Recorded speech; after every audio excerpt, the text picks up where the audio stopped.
Assalamualaikum Ustaz. Waalaikumsalam warahmatullah.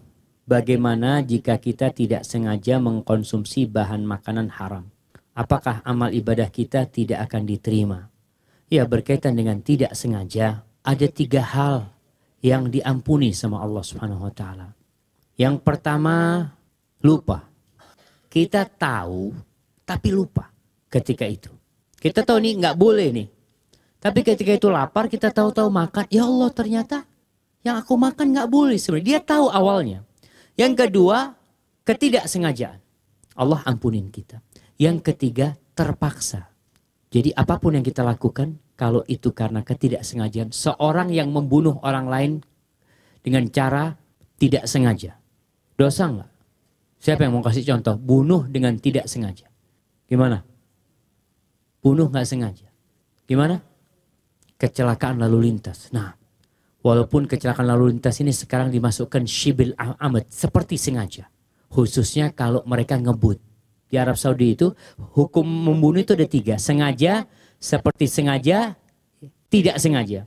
Tidak sengaja ini seperti orang nembak burung, tahu-tahu ada orang di atas burung, di atas pohon sana. Akhirnya orang itu yang terkena. Kita sama sekali tidak ada niatan menembak dia. Itu tidak sengaja. Tapi seperti sengaja adalah memukul seorang dengan sesuatu yang tidak membunuh. Kita tempeleng orang, tahu-tahu mati.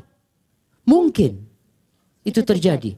Ini seperti sengaja karena dia seperti Nabi Musa alaihissalam. Yang ketiga memang sengaja. Jadi yang pertama dan kedua memang tidak dosa. Tapi tetap ada yang harus dia bayar di dunia ini. Maka apabila tadi makan sesuatu yang haram dengan tidak sengaja, maka nggak ada masalah. Tapi Abu Bakar Siddiq pernah memakan sesuatu dengan tidak sengaja. Akhirnya dia muntahkan.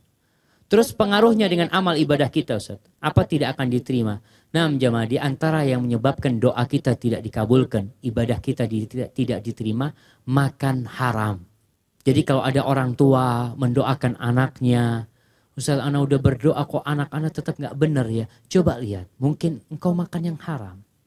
Sehingga Allah tidak mau dengarkan doa kita. Tapi kalau tidak sengaja, maka adalah banyak-banyak istighfar kepada Allah SWT. Karena dia melakukannya dengan tidak sengaja. Barakallahu fikum.